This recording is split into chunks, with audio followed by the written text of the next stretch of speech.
Hello friends, welcome to निदान the solution. हम लोगों ने देखा कि महाराष्ट्र में काफी ज्यादा हेल्थ इश्यूज या कोविड-19 की समस्या काफी ज्यादा गंभीर है। उसी के बीच में वहां पे जो पॉलिटिकल क्राइसिस है, अर्थात जो आपका उद्धव ठाकरे जो वहां के सीएम बने थे, उनके खुद के एग्जिस्टेंस पे, अर्थात वो सीएम रहेंगे नहीं रहेंगे, आगे वहां पे उनकी गवर्नमेंट बचेगी या चलेगी, तो इसको लेके भी क्वेश्चन अराइज हो चुके हैं। तो क्वेश्चन किस लिए अराइज हुए हैं, उसमें क्या क्या इश्यूज हैं, गवर्नर के पक्ष में क्या सपोर्ट है कि जिसलिए वो उनका नॉमिनेशन नहीं कर रहे, या गवर्नमेंट के उद्धव ठाकरे के सपोर्ट में क्या क्या आर्ग्यूमेंट है, या फिर इसके लिए हमारे जो कॉन्स्टिट्यूशनल एक्सपर्ट हैं सुभाष कश्यप जी, उन्होंने क्या क्या सजेस्ट किया कि क्या क्या वे फॉरवर्ड हो सकता है जो कि गवर्नमेंट उद्धव ठाकरे की बचाई जा सकती है। इस वीडियो में हम लोग ये सब बातें डिस्कस करेंगे। तो पहली बात तो ये देखिएगा, जब आपका उद्धव ठाकरे ये चुनकर आते हैं, ये कोalition की गवर्नमेंट बनाते हैं, जब आपका इलेक्शन होते हैं तो किसी की मेजोरिटी नहीं आती, तो फिर आपका एनसीपी और आपका कांग्रेस और आपका ये उद्धव ठाकरे की पार्टी, तो ये लोग मिलकर गवर्नमेंट बनाते हैं। तो उस समय जो थे उद्धव ठाकरे आपके किसी भी हाउस के, जो आपका महाराष्ट्र है वहां पर दो हाउस होते हैं, एक तो आपका लेजिस्लेटिव असेंबली और एक आपका काउंसिल। तो उस समय जब वे सीएम बने थे तो उस समय वो किसी भी हाउस के मेंबर नहीं थे।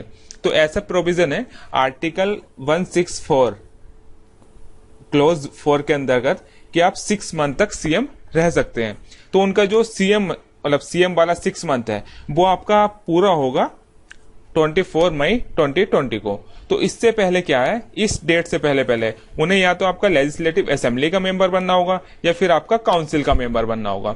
तो अब देखते हैं कि कौन सी के, लेकिन इश्यूज ये हैं कि जो आपका इलेक्शन कमीशन है उसने कोविड-19 की समस्या को देखते हुए जितने भी आपके राज्यसभा के पूल थे और जो भी जितने भी अपने आपके बाई इलेक्शन थे या सिविक बॉडीज के इलेक्शन थे, उनको सबको आपको पोस्टपोन कर दिया है।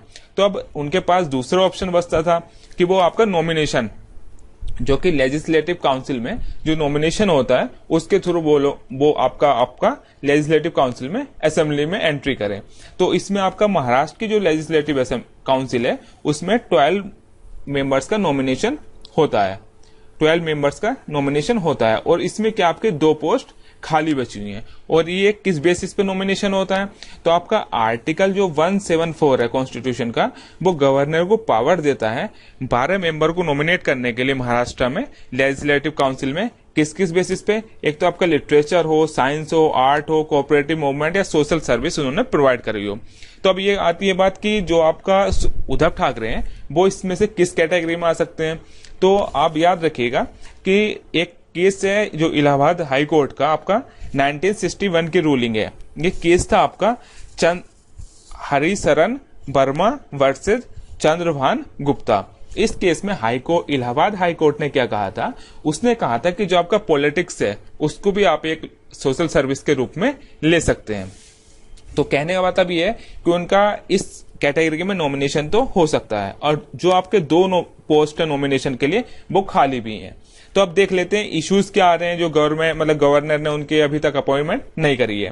तो कुछ लोगों का कहना है, जो गवर्नर के सपोर्ट में आर्ग्यूमेंट है, उनका कहना है कि जो आपका section 151A of representation of people's act 1951 है, उसके थ्रू क्या है कि जो आपका यदि इलेक्शन के 1 ईयर से पहले यदि कोई वैकेंसी क्रिएट होती है तो उसको फिल नहीं किया जाएगा, क्योंकि अब हम लोग जानते हैं कि इलेक्शन में इतना ज्यादा एक्सपेंडिचर होगा और फिर उसको 1 ईयर के लिए भरना एक तरह से काफी कॉस्टली अफेयर्स है और इतना कोई जरूरी नीड भी नहीं अराइज होती है। तो इस तरह का प्रोविजन अराइज होता है, लेकिन इसमें भी कुछ पक्ष हैं। तो कुछ लोग कहते हैं कि ये जो फिलिंग वाली कंडीशन है कि उसको 1 ईयर से पहले ऐसा कोई फिल करने की जरूरत नहीं है, ये सिर्फ इलेक्शन के थ्रू भी हो सकता है। इन द सेंस सिर्फ इलेक्शन नहीं हो सकते हैं 1 ईयर पहले यदि टर्म पूरा हो रहा है तो, लेकिन नॉमिनेशन के थ्रू जो अपॉइंटमेंट होती है वो हो सकती है। तो इसमें ये क्या है, एक तरह से फ्लोज टाइप सा थोड़ा सा है गैप। लेकिन जब अभी पीछे दिसंबर के टाइम पे जब आपका एनसीपी ने अप्रोच किया था इन 2 मेंबर सीट्स को फुल करने के लिए, तो उस समय भी गवर्नर ने अपॉइंट नहीं किया था। तो अब देखते हैं कि गवर्नर जो आपके क्या डिसीजन लेते हैं। तो आप एक चीज और याद रखिएगा, एक बात आती है कि गवर्नर का डिस्क्रिप्शन इस केसेस में चलेगा नहीं चलेगा। गवर्नर के डिस्क्रिप्शन से मतलब है कि वो काउंसिल ऑफ मिनिस्टर्स के एडवाइस पे काम करेगा नहीं करेगा। तो ये आपका जो आर्टिकल 163 ये प्रोवाइड करवाता है कि जो आपका गवर्नर है वो एड एंड एडवाइस पे काम करे किसकी, जो आपकी काउंसिल ऑफ मिनिस्टर है, और एक्सेप्ट जब उसे अपने डिस्क्रिप्शन पे काम नहीं करना होगा। तो ये डिस्क्रिप्शन कौन डिसाइड करेगा? ये डिस्क्रिप्शन भी आपका गवर्नर डिसाइड करता है। तो अब देखते हैं कि इस केस में जो आपका गवर्नर अपने डिस्क्रिप्शन यूज कर सकता है या नहीं कर सकता है। तो इस केस में आप इससे पहले एक हिस्ट्री में एक पहले भी ऐसा केस हो चुका है। उस केस में आपका जो कलकत्ता हाई कोर्ट है ने 1952 में, केस का नाम क्या था आपका? केस का नाम था आपका चंद्र बोस वर्सेस एच.सी. मुखर्जी। क्या नाम था? चंद्र बोस वर्सेस एच.सी. मुखर्जी। तो उसमें आपकी जो कलकत्ता हाई कोर्ट ने कहा था कि जो ये आपका नॉमिनेशन होता है ये गवर्नर का डिस्क्रिप्शन नहीं होता है, ये उन्हें जो आपका काउंसिल ऑफ मिनिस्टर हैं उनकी एडवाइस पे फॉलो करना ही होगा।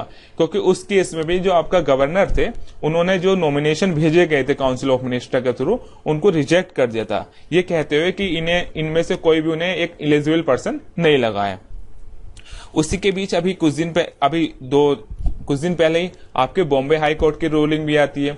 उसमें एक केस किया गया था कि जो आपका ये कमेटी मतलब जो आपका ये काउंसिल ऑफ मिनिस्टर की जो रिकमेंडेशन गई है यही अपने आप में गलत है। क्यों? क्योंकि जो मीटिंग ऑर्गेनाइज हुई थी ये चेयरमैनशिप में ऑर्गेनाइज हुई थी आपकी डिप्टी सीएम के, और वहां पे जो डिप्टी सीएम है महाराष्ट्र में उनकी चेयरमैनशिप में ये मीटिंग ऑर्गेनाइज हुई थी, जिसमें कि आपका उद्धव ठाकरे का नॉमिनेशन प्रस्तावित किया गया था। लेकिन जब ये आपका डिप्टी सीएम की जो पोस्ट है वो कोई कॉन्स्टिट्यूशनल पोस्ट तो है नहीं, तो इसलिए ये मीटिंग एक तरह से इस तरह की कोई भी रिकमेंडेशन प्रोवाइड नहीं कर सकती है। लेकिन बॉम्बे हाई कोर्ट ने उसे एक तरह से इनवैलिड कर दिया है और कहा है कि गवर्नर डिसाइड करेंगे कि उन्हें नॉमिनेशन करना है या नहीं करना है। इस तरह के केसेस पहले हिस्ट्री में भी हो चुके हैं, जब गवर्नर मतलब एक तरह से इंडिविजुअल को अपॉइंट नहीं किया गया इन द सेंस नॉमिनेशन के, लेकिन उसने इस फ्लॉ का यूज किया है एक एज कंपेरेटली मिनिस्टर या सीएम बनने के लिए। एक तो आपका केस आता है पंजाब का 1955 का, उस समय आपका 1995 का। उसमें क्या होता है, आपके कांग्रेस के लीडर थे तेज प्रकाश सिंह।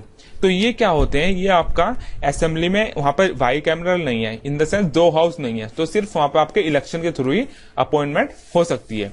तो जब ये आपके मिनिस्टर बनाए गए थे तो आपके मेंबर नहीं थे, तो इन्हें 6 मंथ्स में जो है आपका मेंबरशिप लेनी थी जो असेंबलीज होती हैं वहां पे। लेकिन ये उस समय आपकी असेंबलीज में मतलब इलेक्ट नहीं हो पाए थे, तो इन्होंने क्या काम किया कि रेजिग्नेशन दे दिया और फिर दोबारा से वहां पे इस तरह से कि हम 6 मंथ में फिर दोबारा से ले लेंगे, तो मिनिस्टर बन गए थे।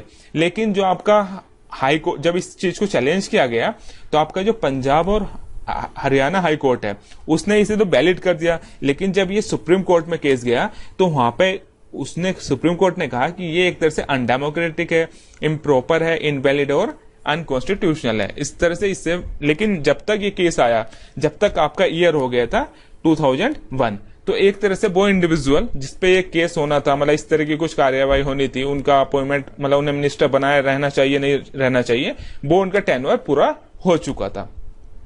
उसके अलावा एक और केस है हिस्ट्री में इस तरह का, जब आपका जयललिता जो है आपका 2001 में वो इलेक्शन नहीं लड़ पाई थी क्योंकि उनके ऊपर कुछ केस करप्शन के केसेस चल रहे थे।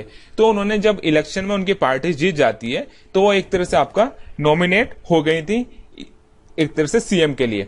और जैसे कि कॉन्स्टिट्यूशन में प्रोविजन किया गया है कि आपको 6 मंथ के अंदर अंदर में आपको एक तरह से वहां की मेंबरशिप ले लेनी है। लेकिन जब ये केस आपका सुप्रीम कोर्ट में जाता है तो सुप्रीम कोर्ट ने उनका भी जो है अपॉइंटमेंट जो है वो अनकॉन्स्टिट्यूशनल डिक्लेयर कर दिया था, क्योंकि उन्होंने कहा था कि जब आप मेंबर बन ही नहीं सकते आगे, तो इस तरह से जो आप गलत तरीके से गलत बेस से जो आप अपॉइंटमेंट हुए हैं सीएम के लिए वो एक तरह से इनवैलिड है।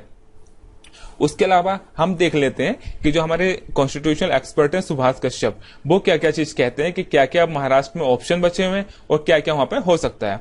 तो एक तो उनका यही मत था कि जो गवर्नर है वहां पर क्राइसिस कंडीशन को देखते हुए कि इतना ज्यादा हेल्थ इश्यूज क्रिएट हो रहे हैं कोविड-19 की वजह से, तो एक तरह से पॉलिटिकल क्राइसिस वहां पर नहीं उत्पन्न होनी चाहिए। तो उसके लिए उन्होंने कहा कि एक तो आपका गवर्नर है तो नॉमिनेट कर दें उद्धव ठाकरे को।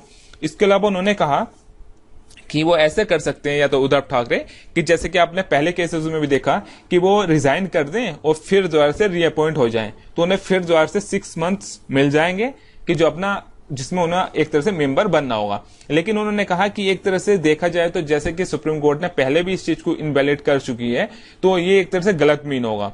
तो फिर उन्होंने तीसरा सजेशन और दिया है, उन्होंने कहा है कि जो गवर्नर है वो एक केयर टेकर सीएम डिक्लेयर कर दे किसी को भी सीएम बना दे केयर टेकर, और फिर उसके बाद में कुछ समय बाद जैसे कि आपका उद्धव ठाकरे को केयर टेकर बना दे, और जब आपका ये पोस्ट क्रिएट होंगी मतलब 2 जून से, जब उनका पूरा का पूरा ईयर पूरा हो गए, फिर दोबारा से नॉमिनेशन के लिए 6 ईयर के लिए प्रोसेस स्टार्ट होगा, तो उस समय आप जो आपके उद्धव ठाकरे हैं उनको वो आपका गवर्नर अपॉइंट कर सकते हैं। तो इस वीडियो में हमने पूरा डिस्कस किया कि क्या क्या गवर्नर के सपोर्ट में पॉइंट है, क्या क्या सीएम के सपोर्ट में पॉइंट है, और जो हमारे constitutional expert Subhash Kashyap ji suggest करते हैं वो भी हमने डिस्कस किया। Okay, thank you.